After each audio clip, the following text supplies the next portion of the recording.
4 years ago, on February 24, 2022, Russia launched a full-scale invasion of Ukraine, triggering the deadliest war in Europe since World War II.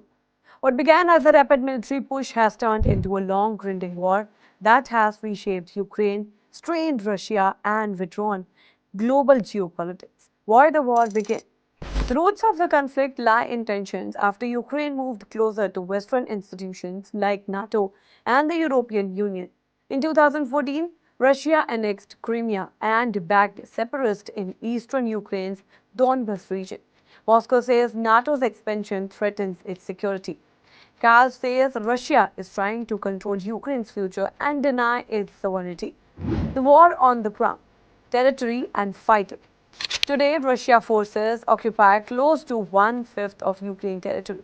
Much of the front line runs through eastern and southern Ukraine, including parts of Donetsk and Zaporizhia regions. Now, cities such as Bakhmut and Tursk have been reduced to ruins after months of fighting. Ukraine has slowed Russia's advances but has not been able to push Moscow back to pre-2022 lines. The war has largely turned into trench warfare, drone strikes, and artillery battles.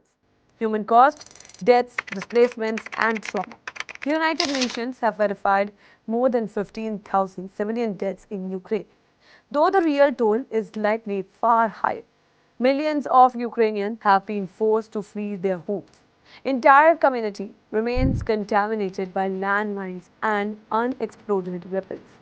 Both sides keep military casualty numbers secret, but independent estimates suggest hundreds of thousands of soldiers have been killed or wounded. The war has also left deep psychological scars on civilians and returning fighters, destruction and rebuilding. Now, Ukraine's power station, hospitals, and housing blocks have been repetitively targeted. The World Bank estimates that rebuilding Ukraine could cost nearly $600 billion over the next decade. Large areas of farmland are unusable due to mines, threatening flood production. Even cities far away from the front line face regular missile and drone attacks, causing blackouts and shortages. Economic pressure on both sides. Now, Ukraine's economy shrank sharply after the invasion and survives largely on foreign financial support from partners like the International Monetary Fund. Russia's economy initially grew due to heavy military spending, but growth has slowed. Sanctions and attacks on energy facilities have cut into oil and gas revenues, a key source of income for Moscow. Diplomacy. Why peace talks are failing? Talks hosting in Istanbul, Abu Dhabi, and Geneva have failed to produce a ceasefire. Russia demands control over occupied region and limits on Western military support to Ukraine. Kiev says giving up and would be unconstitutional and invite future attacks. Trust between both sides is nearly non-existent. Global role, allies and support, other outside support. Now, Ukraine relies heavily on weapons and funding from Western parties. European countries and the United States remain its backpackers. Russia, meanwhile, have deepened ties with North Korea for main power and ammunition, Iran for drone technology, and China for economic support.